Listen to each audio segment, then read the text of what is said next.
সম্মানিত প্রশিক্ষণার্থী, এমএড প্রশিক্ষণার্থী বাংলাদেশ উন্মুক্ত বিশ্ববিদ্যালয়ের কোর্স নং EDM 1401। তো যারা আজকের পাতে অংশগ্রহণ করতে চান, আমি আপনাদেরকে আরেকবার সবাইকে স্বাগত জানাচ্ছি। তো আমাদের আজকের পার্ট 1.3 প্রাচীন ভারতের শিক্ষা ব্যবস্থা, education system in ancient India. এই পাঠটির উদ্দেশ্য হচ্ছে এই পাঠ শেষে আপনি প্রাচীন ভারতে প্রচলিত বৈদিক শিক্ষার স্বরূপ বর্ণনা করতে পারবেন, প্রাচীন ভারতে প্রচলিত বৌদ্ধ শিক্ষার স্বরূপ ব্যাখ্যা করতে পারবেন। ভূমিকা: প্রাচীনকাল থেকে ধর্মকে কেন্দ্র করে শিক্ষার বিস্তার ঘটেছে, ভারতবর্ষের ক্ষেত্রেও এর ব্যতিক্রম ঘটেনি। তাই ভারতীয়রা যাবিত জীবনকে দেখেছে পারলৌকিক কল্যাণের সাধন ক্ষেত্র হিসেবে।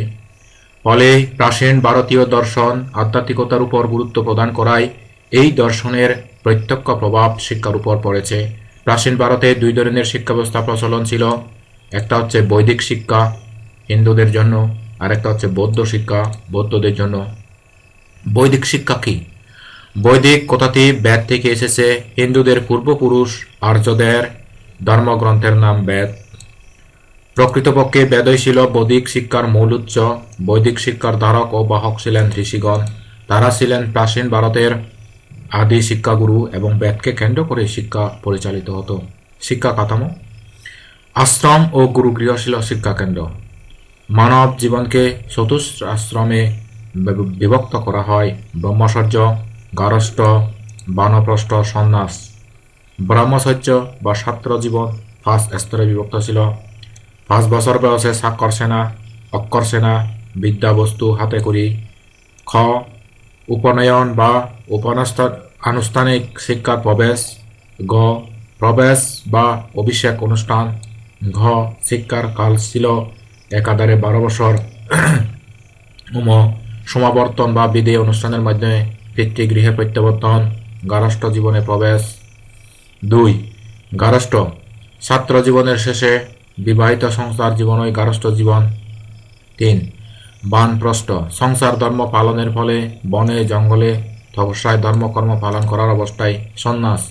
বানপ্রস্থ শেষে পরমাত্মার ধ্যানে নিমগ্ন ঋষি জীবনই সন্ন্যাস জীবন। বেদ পাতে আজীবন বিহিত ব্যক্তিকে নৈতিক নৈষ্ঠক বলা হয়। সংস্কৃত ছিল বেদের ভাষা ও শিক্ষার মাধ্যম। শিক্ষা ছিল গুরুকেন্দ্রিক ও শিক্ষাক্রম ছিল গুরু নির্ধারিত। গুরু শিষ্যের এমন নিগুড় সম্পর্ক পৃথিবীর কোথাও দৃষ্ট হয়নি। বেদজ্ঞের সান্নিধ্যে থেকে বেদ শিক্ষা মুখস্থ করে অন্যজন বেদস্থ হতো। মৌখিক বা লিখন পদ্ধতির সাহায্য নেওয়া হতো না। পাঠদান পদ্ধতি: প্রশ্নোত্তর পদ্ধতি। বৈদিক শিক্ষার প্রশ্নোত্তর পদ্ধতির প্রচলন ছিল। গল্পের মাধ্যমে অথবা সরাসরি তত্ত্ব ব্যাখ্যাদানের পর শিষ্যদের গুরুকে প্রশ্ন করার সুযোগ দেওয়া হতো। গুরু প্রশ্নগুলোর নানাদিক খুঁটিনাটি বিশ্লেষণ করতেন। প্রশ্নোত্তর বিশ্লেষণ পদ্ধতি প্রয়োগের সম্ভব এখান থেকে শুরু। আজকের দিনেও যে কোনো অংশগ্রহণমূলক পদ্ধতির ক্ষেত্রে প্রশ্নোত্তর একটি আবশ্যিক দিক হিসেবে গৃহীত। তো হলো পাঠদান পদ্ধতি ছিল প্রশ্নোত্তর পদ্ধতি। আরেকটা হলো আলোচনা ও বিতর্ক। বৈদিক শিক্ষা ব্যবস্থায় প্রশ্নোত্তরের পাশাপাশি আলোচনা ও বিতর্ক সভা অনুষ্ঠানের প্রচলন ছিল। সংবাদ বিজয় নামে আমরা যা জানি তা বিতর্ক সভার একটি আদিরূপ। বিতর্ক সভার পণ্ডিতগণ সক্রিয়ভাবে অংশগ্রহণ করতেন এবং নানাভাবে অংশগ্রহণকারী শিষ্যদের উৎসাহ প্রদান করতেন। এই বিতর্ক বা সংবাদ বিজয় ছিল প্রতিযোগিতামূলক। সাধারণভাবে উন্মুক্ত প্রাঙ্গণে এ ধরনের বিতর্ক সভার আয়োজন করা হতো। তবে রাজ্যসভা বা তপোবন যজ্ঞক্ষেত্রের ছিল সংবাদ বিজয়ের উপযোগী প্রকৃষ্ট স্থান। সংবাদ বিজয়ে অংশগ্রহণকারী শিষ্যদের জয় পরাজয় নির্ধারণ করা হতো বলে একে প্রাচীন শিক্ষার পদ্ধতি হিসেবে গণ্য করা চলে। এরপর আসি আমরা বৌদ্ধ শিক্ষা ব্যবস্থা। আর্যগণ তথা বৌদ্ধিক ধর্ম কালক্রমে নানাভাবে কুসংস্কারাচ্ছন্ন হয়ে পড়ে। কঠোর বর্ণভেদ প্রথার ফলে নিম্ন শ্রেণীর হিন্দুরা অস্পৃশ্য বর্ণে পরিণত হয়। ধর্মকর্ম শিক্ষাক্ষেত্রে ব্রাহ্মণদের একচেটিয়া আধিপত্যের বিরুদ্ধে গণবিদ্রোহ দেখা দেয়। ফলে খ্রিস্টপূর্ব 6ষ্ঠ শতাব্দীতে ভারতভূমে গৌতম বুদ্ধের নেতৃত্বে উদার অহিংস বৌদ্ধ ধর্মের আবির্ভাব ঘটে। বৌদ্ধরা অজ্ঞাতকে পাপ বলে গণ্য করে। শিক্ষা পাপ মোচনের উপায় বলে তারা মনে করত। তাই বৌদ্ধ যুগে শিক্ষা এত গুরুত্ব। বৌদ্ধ শিক্ষা ছিল ধর্মভিত্তিক। তারা শিক্ষকের নির্বাণ লাভের উপায় হিসেবে গণ্য করত শিক্ষাকে। লৌকিক ভাষা পালি ছিল বৌদ্ধ ধর্মগ্রন্থ ত্রিপিটকের ভাষা। অচিরেই বৌদ্ধ শিক্ষা ভারতের সার্বজনীন শিক্ষায় পরিণত হয়। বৌদ্ধ শিক্ষার কাঠামো ছিল নিম্নরূপ: সংগ্রাম বা বিহার বা বিশ্ববিদ্যালয় ছিল শিক্ষাকেন্দ্র। শিক্ষাস্তর 8 বছর বয়স পর্যন্ত শিক্ষা। বৌদ্ধ শিশু পিতৃগৃহে শিক্ষা লাভ করত। 2.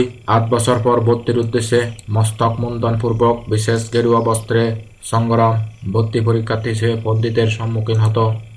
3. পূজা অনুষ্ঠানের মাধ্যমে মতে কঠোর ছাত্র জীবন আরম্ভ হতো। 12 বছর শিক্ষা লাভের পর উত্তীর্ণ ছাত্রকে উপসম্পদা প্রদান করা হতো। আরও 10 বছর পর উপাধ্যায় উপাধি অর্জিত হতো।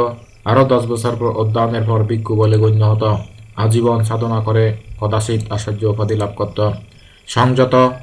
সংহত ও শুদ্ধ জীবন যাপন ছিল নির্মাণ লাভের উপায়। শিক্ষা আজীবন সাধনার ধন। ছাত্র জীবনে ব্রহ্মচর্য কর্মর্য পালন করতে হয়। বহু কক্ষ বিশিষ্ট বহু শিক্ষক বিশিষ্ট সংগ্রাম বিহারে শিক্ষা ব্যবস্থা ছিল অতি উত্তম। সার্বজনীনতা সহশিক্ষা ছিল বৌদ্ধ শিক্ষার বৈশিষ্ট্য। বৌদ্ধদের প্রচেষ্টায় সে যুগে ভারতে বহু বিশ্ববিদ্যালয় স্থাপিত হয়েছিল। বৌদ্ধ শিক্ষার মূল লক্ষ্য: বৌদ্ধ শিক্ষা ব্যবস্থার মূলত ভিক্ষু ভিক্ষুণীদের ধর্মীয় বিধিবিধান পালন অনুশীলনের উদ্দেশ্যে পরিকল্পিত ছিল। শিক্ষার্থীদের সংগ্রাম অবস্থান নির্দিষ্ট আচরণ আয়ত্ত করার মধ্যে দিয়ে আজীবন মূলীভূত সত্যের অনুসন্ধান ছিল এই শিক্ষার চূড়ান্ত লক্ষ্য। বৌদ্ধ শিক্ষা ব্যবস্থার শিক্ষাক্রম পরিকল্পনায় মূল উৎস হিসেবে কাজ করত বৌদ্ধ ধর্মগ্রন্থ ত্রিপিটক। 3টি প্রধান অংশে বিভক্ত: সূত্র পিটক, বিনয় পিটক, অভিধর্ম পিটক। প্রথম অংশে রয়েছে বুদ্ধের বাণী উপদেশাবলী। দ্বিতীয় অংশে রয়েছে বৌদ্ধ শ্রমণ ভিক্ষু ভিক্ষুণী পালনীয় কর্তব্যসমূহ। তৃতীয় অংশে রয়েছে বৌদ্ধ দর্শনের ব্যাখ্যা আলোচনা। বৌদ্ধ ধর্মগ্রন্থ ত্রিপিটক বৌদ্ধ শিক্ষাক্রম পরিকল্পনার মূল উৎস হিসেবে কাজ করলেও ক্রমান্বয়ে তা লোকায়ত জীবনের প্রতি ঝুঁকে পড়ে। বৌদ্ধ ধর্মের প্রসার ও প্রসারের সঙ্গে সঙ্গে বৌদ্ধ ধর্মাবলম্বীদের 2টি সম্প্রদায় বিভক্ত হয়। এই 2টি সম্প্রদায়, একটা হল হীনযান আর একটি মহাযান। মহাযান ছিল অপেক্ষাকৃত উদারপন্থী। লোকায়ত শিক্ষার প্রসারে এই সম্প্রদায় মুখ্য ভূমিকা গ্রহণ করে। ফলে পাঠ্যসূচিতে বৃত্তিমূলক শিক্ষা, শিল্প, ভাস্কর্য, চিকিৎসাবিদ্যা স্থান পায়। সংখ্যাগত খ্যাতিমান চিকিৎসক ববিবক বা সবকের নাম উল্লেখযোগ্য। সবক ছিলেন সম্রাট কনিষ্কের চিকিৎসক। এখন পাঠদান পদ্ধতি: বৌদ্ধ শিক্ষার প্রথম পর্যায়ে শেখানোর ব্যাপকটি ছিল একান্তভাবে ব্যক্তিকেন্দ্রিক। সংগ্রামগুলোতে শিক্ষার্থীদের সংখ্যা বেড়ে যাওয়ার ফলে ব্যক্তিকেন্দ্রিক শিক্ষার ফলে দলগত শিক্ষার প্রসার ঘটে। দলগত শিক্ষা প্রয়োজন ছিল। শিক্ষণের ব্যবস্থা প্রবর্তিত হয়। শিক্ষণের ক্ষেত্রে শিক্ষার্থীর মেধা ও প্রবণতার উপর গুরুত্ব আরোপ করা হতো।